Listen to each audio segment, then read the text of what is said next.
Hello, and welcome to one of Geekdom Central's podcast-style reviews. I write and edit these reviews specifically with audio in mind so that you don't need to worry about watching and can just listen to me ramble in the background. Today's subject, Season 1 of Blue Eye Samurai. Regarding spoilers, I like to try and keep things as spoiler-free as possible and won't be discussing any major plot points. However, I will be discussing some basics of the overarching plot and side characters, so if you want to go into this show completely blind, then that's your warning. If you do want to go in blind, then my TLDR is watch it. It's great. For those that like to know what type of parental guide type content is in the show, well, this show is TVMA and it earns that rating. There are F words peppered throughout, and I want to say that there was one usage of the C word as well, but as I didn't actually decide to review the show until I was almost done with it, and I took my time going through the show, I can't remember if it was there or if my brain is just making things up. There's a healthy serving of nudity and sex, seeing both male and female nudity, and a few sex scenes that get fairly intense. The primary offender for the TVMA rating, though, has to be the violence. I wouldn't say that it's at the same level as something like The Boys on Amazon, but it might be able to trade a few punches at least. The gore often comes hard and fast during the fight scenes and got an audible "holy crap" from me more than once as I watched. Alright, still here? Great. Let's jump right in. Blue Eye Samurai follows Mizu, a half-Japanese, half-white woman in Japan during the 17th century. The show follows her quest to hunt down the 4 illegal white men remaining in Japan, with one of these men being her father. Although Mizu is a fictional character, Blue Eye Samurai takes place during a real period in which Japan did close its borders to the outside world, after which any non-Japanese people remaining in the country would be illegal residents. I was fairly late to the party with Blue Eye Samurai. I had heard rumblings about it for a few months, but hadn't actually sat down to watch it until recently. And let me tell you guys, I'm really regretting waiting so long. This show is excellent in so many ways, but one of the standouts has to be its animation style and art direction. The animation style is very reminiscent of Arcane, another series done by Netflix. And as a side note, if you haven't watched Arcane, you need to watch Arcane. Even if you're not a fan of League of Legends, Arcane rules. Anyways, back to the animation style. It almost comes across as this strange blend of 2D and 3D, but it works incredibly well. Even further, there are sequences throughout the show, primarily fight scenes, in which they expand things even further. I'm being vague because I don't want to give anything away, but there's a fight scene in the back half of the show between Mizu and a very large opponent that has this visual flair to the fight that just looks so cool. And speaking of the fight scenes, seriously, just wow. The fight scenes, both in art direction and also in choreography, are top-notch. There are so many great action scenes, both in live action and in animation, that can be ruined by either poor fight choreography or poor editing choices, but thankfully that is not the case here. While the show very clearly pushes the bounds of what would actually be physically possible for human beings, it's still so well executed, and every fight scene was just a treat to watch.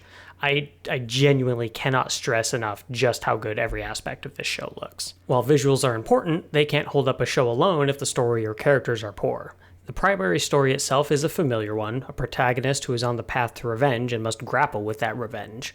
Will it overtake our hero, or will they make the hard choice to not let revenge consume them? Along with this story, though, there's a host of characters and secondary subplots, and this is the other area that I feel the show really excelled at. Most of the voice acting in the show is good, but for me, the standout performances were from Maya Erskine, hopefully I pronounced that right, as Mizu, and Brenda Song as Princess Akemi. Mizu spends most of the show trying to conceal her emotions or in fits of rage, but alongside these are small nuggets where her guard drops and we get a peek behind her mask. Maya did an excellent job during the many guarded scenes as Mizu, but was even better during her more human moments. One of the episodes delves into some specific events in Mizu's past, and Maya's performance during this episode was just stupendous. But Brenda Song was just as good in my view. Akemi is one of the secondary subplots that I mentioned before, and while it does tie into Mizu's story, the hurdles that she has to overcome with her own subplot were very engaging, and I really enjoyed seeing her journey and growth throughout the show. Ringo, Mizu's comic relief companion, gets some growth on what it means to be a true samurai and how to embrace your inner strength to be what you want to be. Taigen, a childhood bully of Mizu and lover of Akemi, gets served some heaping slices of humble pie whilst also being able to teach Mizu a thing or two. We won't go into every single character, but needless to say, most of them I found very compelling. Unfortunately, a couple of the characters didn't quite work for me. Randall Park voices a character named Heiji Shindo, and he was the one that I struggled with the most. The character itself is fine, he's kind of a sleazy rat type character, but honestly I just couldn't buy Randall's performance. I enjoy him in a lot of other things, but his voice just felt starkly out of place here.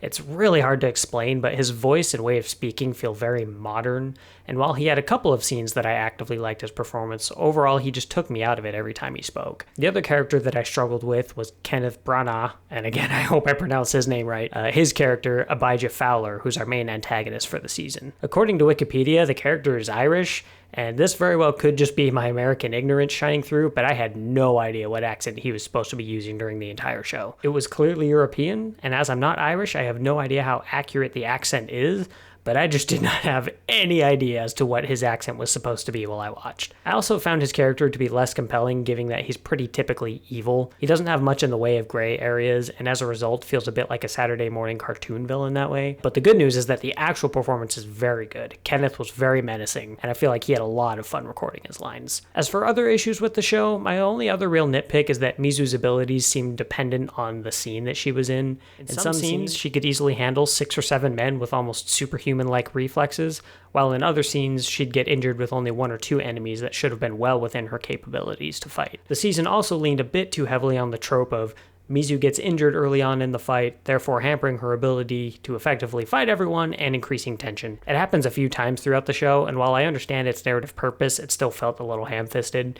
It felt like the writers weren't quite sure how to make the combat scenario in that scene a challenge for Mizu, so they decided to just injure her at the start of it and take away some of her power that way. Overall, though, I feel like these issues are easily dwarfed by what the show does well. The gorgeous visuals, the compelling characters, the engaging side plots. I am very excited to see where this show goes in the future. There's only 1 season so far, with the second season having been confirmed by Netflix at the end of 2023. Personally, I don't think we'll see a second season before 2025, but whether that's early or late 2025 will remain to be seen. In any case, the moment that the second season is available, I will be watching. Season 1 of Blue Eye Samurai is an incredibly engaging, very thrilling, and surprisingly heart-wrenching journey through Edo-era Japan, with a host of characters that will remain at the back of my mind long past the credits rolling on the final episode.